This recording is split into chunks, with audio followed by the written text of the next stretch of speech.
Hello प्रिय दोस्तों, आपका स्वागत है इंडिया जी के क्लासेज हार्दिक के अंतर्गत। आप यूट्यूब चैनल पर जाकर के इंडिया जी के क्लासेज हार्दिक टाइप करें और बेल आइकन को दबा करके चैनल को सब्सक्राइब करें। प्रिय दोस्तों, आज मैं आपको टॉपिक कराऊंगा मिनरवा मिल्स किसे कहते हैं। आज पढ़ते हैं इस टॉपिक को, मिनरवा मिल्स विवाद को। मैंने आपको दो विवाद पढ़ा दिए थे, गोलकनाथ विवाद क्या होता है और केशवानंद भारती विवाद क्या होता है। ये है एक लास्ट मिनरवा मिल्स विवाद। प्रिय दोस्तों, इसको पढ़ते हैं मजेदार तरीके से कि मिनरवा मिल्स क्या होता है।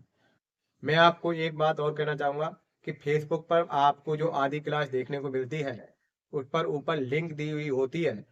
उस लिंक को दबाने के बाद आप यूट्यूब चैनल पर पहुंच जाएंगे और वहां जाकर के आप पूरी क्लास देख सकते हैं।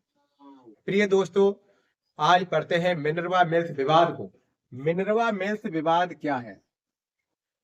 मिनरवा मिल्स विवाद, मिनरवा मिल्स विवाद, मिनरवा मिल्स बनाम, मिनरवा मिल्स बनाम भारत सरकार, भारत सरकार। और ये विवाद है 1980 का।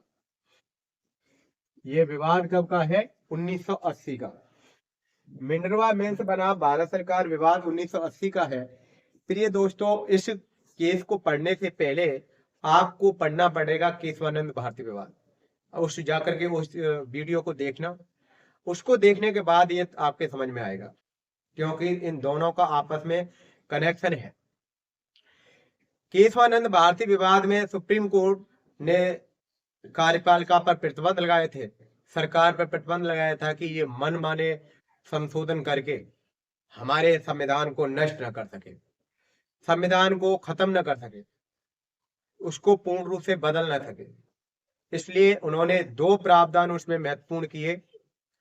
और जो दो महत्वपूर्ण प्रावधान ये किए, उन्होंने एक तो ये कहा था कि आप संविधान के मूल ढांचे को नहीं बदल सकते। संविधान के किसी भी भाग में तुम परिवर्तन करें, इससे कोई परेशानी नहीं है, लेकिन आप संविधान के मूल ढांचे को नहीं बदल सकते। और यदि मूल ढांचा क्या है, मूल ढांचे को भी उन्होंने अपने पास ही रखा कि हम परिभाषित करेंगे समय समय पर कि मूल ढांचे के अंतर्गत क्या क्या आता है। प्रिय दोस्तों, इसी की बात इससे जुड़ी हुई है मिनरवा मिल्स है। मिनरवा मिल्स एक कर्नाटक के अंतर्गत कपड़ा कंपनी है। मिनरवा मिल्स किस राज्य में कंपनी है? ये कर्नाटक राज्य में कंपनी है। कर्नाटक राज्य में ये एक निजी कंपनी थी।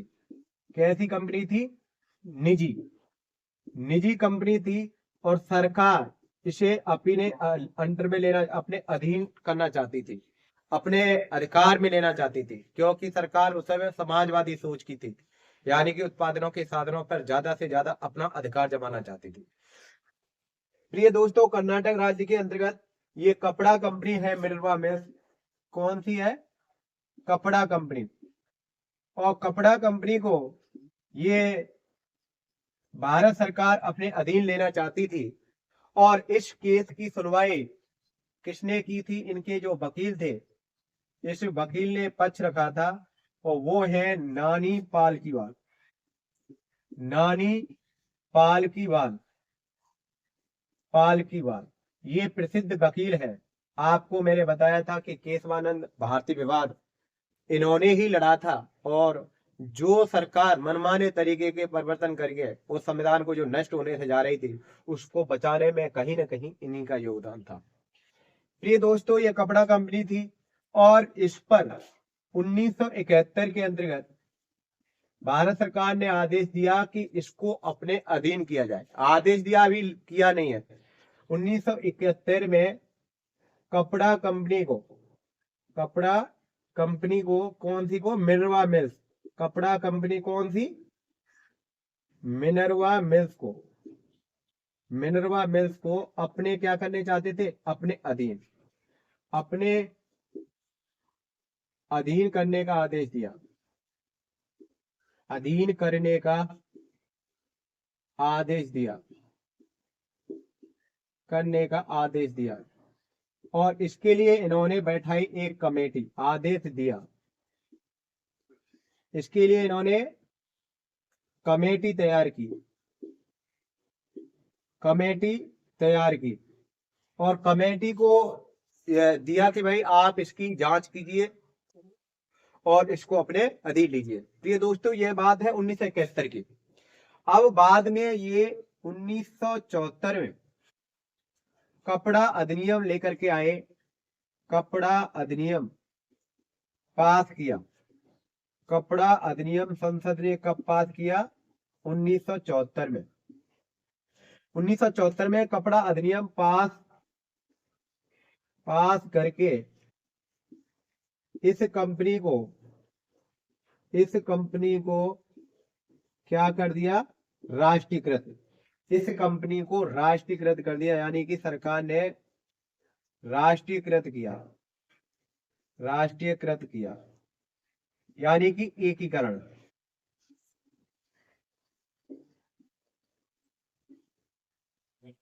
सरकार ने अपने अधीन लेने का प्रयास किया, राष्ट्रीयकृत किया। और जब ये राष्ट्रीयकृत किया तो मिनर्वा मिल्स के वकील नाना पालकीवाल ने पक्ष रखा कि सरकार ने भाई हमारी कंपनी को अपने अंडर में लिया है और सरकार ने 2 संविधान संशोधन किए थे। 42वें संविधान संशोधन में 42वें संविधान संशोधन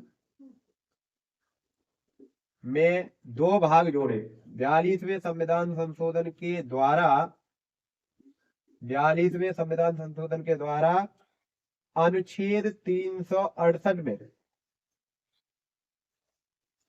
भाग उपखंड 4 और 5 जोड़े।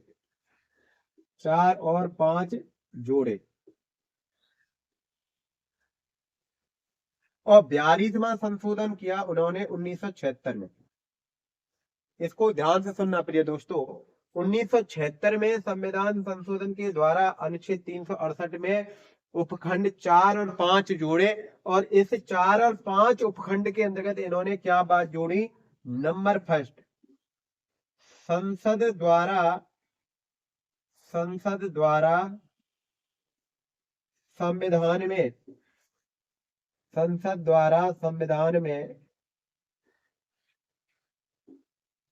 किए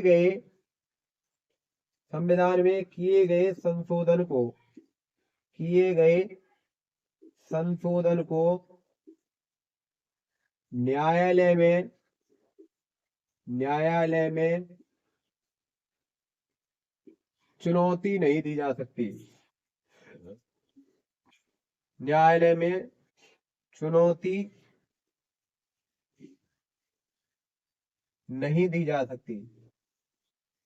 एक तो बात इन्होंने ये कही, ये कर नहीं दी जा सकती। एक बात का तो प्रावधान इन्होंने ये किया संविधान संशोधन करके। 5वें भाग में क्या जोड़ा इन्होंने कि भाई संसद द्वारा संविधान में किए गए संशोधन को न्यायालय में चुनौती नहीं दी जा सकती और संसद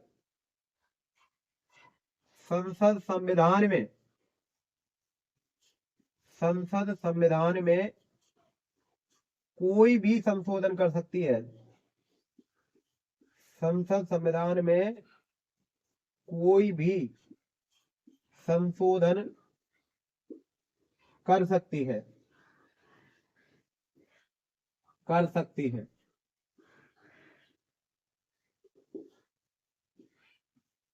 यानी कि मूल ढांचे में संशोधन कर सकती है, यानी कि मूल ढांचे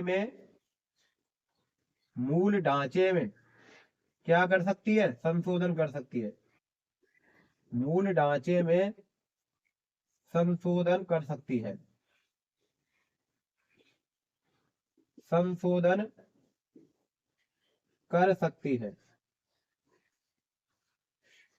ये 2 बातों का इन्होंने प्रावधान किया था अनुच्छेद किसके अंतर्गत?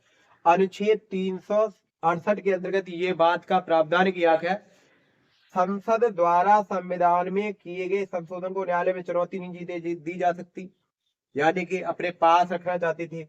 और संसद संविधान में कोई भी संशोधन कर सकती है, यानी कि मूल ढांचे में संशोधन कर सकती है। इन्होंने इस तरह का प्रावधान किया, संसद से पास कराया। यानी कि इंदिरा गांधी अपने मन मर्जी करना चाह रही थी, सारी शक्ति को अपने अधीन करना चाह रही थी, न्यायालय से सारी शक्ति को छीनना चाह रही थी। अब देखो सुप्रीम कोर्ट ने क्या निर्णय दिया। इस केस की सुनवाई वो 5 न्यायाधीशों ने की थी। इस केस की सुनवाई 5 न्यायाधीशों ने की थी। और अब देखो इसके लिए क्या कहता है। इस केस की सुनवाई किस वकील ने की थी? नाना पालकीवाल या नानी पालकीवाल, नाना पालकीवाल, ये क्या थे? वकील थे। और इसकी केस की सुनवाई कहां हुई? सुप्रीम कोर्ट में। कहां हुई? सुप्रीम कोर्ट में। और सुप्रीम कोर्ट में कितने न्यायाधीशों ने की थी? 5 ने, यानी कि 4:1, 5 न्यायाधीशों ने सुनवाई की। और सुनवाई करने के बाद में सुप्रीम कोर्ट ने क्या कहा? सुप्रीम कोर्ट का निर्णय गया किसके पक्ष में? ये गया मिनर्वा मिल्स कंपनी के पक्ष में। मिनर्वा मिल्स कंपनी के पक्ष में। मिनर्वा मिल्स कंपनी के पक्ष में, यानी कि मिनर्वा मिल्स कंपनी इस केस को जीत गई। उन्होंने क्या किया भाई? केशवानंद भारती विवाद के अंतर्गत कहा था कि संसद संविधान के मूल ढांचे को नहीं बदल सकती, लेकिन इन्होंने तो मूल ढांचे को ही बदल दिया। जब मूल ढांचे को चुनौती दी गई तो इसके अंतर्गत इन्होंने सुप्रीम कोर्ट ने इनको ध्यान दिलाया, तुमको पता हो कि हमने ये प्रावधान किया था कि संसद संविधान के किसी भी भाग में संशोधन तो कर सकती है, लेकिन मूल ढांचे को नहीं बदल सकती। और ये मूल ढांचे के अंतर्गत आ रहा है। आप मूल ढांचे के विपरीत जा रहे हैं, यानी कि इसके भाग 4, यानी कि इसके उपखंड जो 4 थे, कौन से अनुच्छेद के? अनुच्छेद 368 के अंतर्गत। अनुच्छेद 368 के अंतर्गत किस संविधान संशोधन के द्वारा प्रावधान किया गया था? ये 42वें संविधान संशोधन के द्वारा जो प्रावधान किया गया, उसमें कहा गया कि भाई आपने ऐसा प्रावधान क्यों किया? यानी कि 42वां संविधान संशोधन, आप ऐसा प्रावधान कैसे कर सकते हैं? आप मूल ढांचे को कैसे बदल सकते हैं? आप मूल ढांचे को नहीं बदल सकते। तो इस अनुच्छेद के अंतर्गत उपखंड जो 4 और 5 थे, उसको आधार बना करके जो तर्क पेश किया था, ये इन दोनों को क्या कर दिया? कैंसिल कर दिया कि भाई ये दोनों उपखंड नहीं चलेंगे और न्यायिक समीक्षा हम करेंगे। ये यानी कि कानून सही है या गलत, न्यायिक पुनरावलोकन अधिकार के तहत। प्रिय दोस्तों, सुप्रीम कोर्ट का निर्णय है कि सुप्रीम कोर्ट ने निर्णय दिया कि मिनर्वा मिल्स कंपनी के पक्ष में निर्णय दिया। इस केस की सुनवाई कितने न्यायाधीशों ने की? 5 ने की। तो प्रिय दोस्तों, इसमें फैसला ये था कि संसद मनमानी नहीं कर सकती, यानी कि जो अधिकार है वो किसके पास रहेंगे? यानी कि ये सारे अधिकार न तो सुप्रीम कोर्ट के पास रहेंगे, न ही संसद के पास रहेंगे। संविधान के अनुसार चलेगा मामला। किसके अनुसार चलेगा? संविधान के अनुसार चलेगा।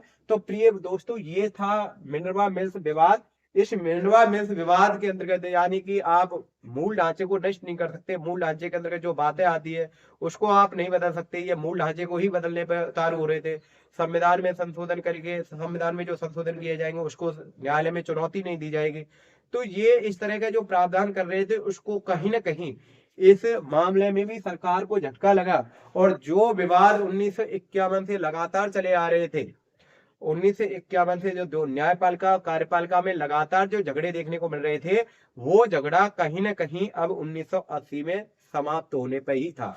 यहां जाकर के ये समाप्त हो गया और इसके अंतर्गत फाइनल कर दिया कि भाई मूल ढांचा है उसको संसद नहीं बदल सकती। और संविधान में संशोधन करके जो इन्होंने जो प्रावधान बनाए थे 4 और 5, अनुच्छेद 368 के अंतर्गत जो 4 और 5 उपखंड जोड़े गए थे, उनको इस केस के अंतर्गत बंद कर दिया था, यानी कि उनको निरस्त कर दिया था। और इसके वकील थे नाना पालकीवाल। अनुच्छेद 32 के तहत, किस अनुच्छेद के तहत? अनुच्छेद 32 के तहत ये गए थे कहाँ? Supreme court. और सुप्रीम कोर्ट में जाकर के इन्होंने केस लड़ा, और केस गया किसके पक्ष में? मिनर्वा मिल्स कंपनी के पक्ष में गया था, और मिनर्वा मिल्स कंपनी इस मामले में जीत गई थी।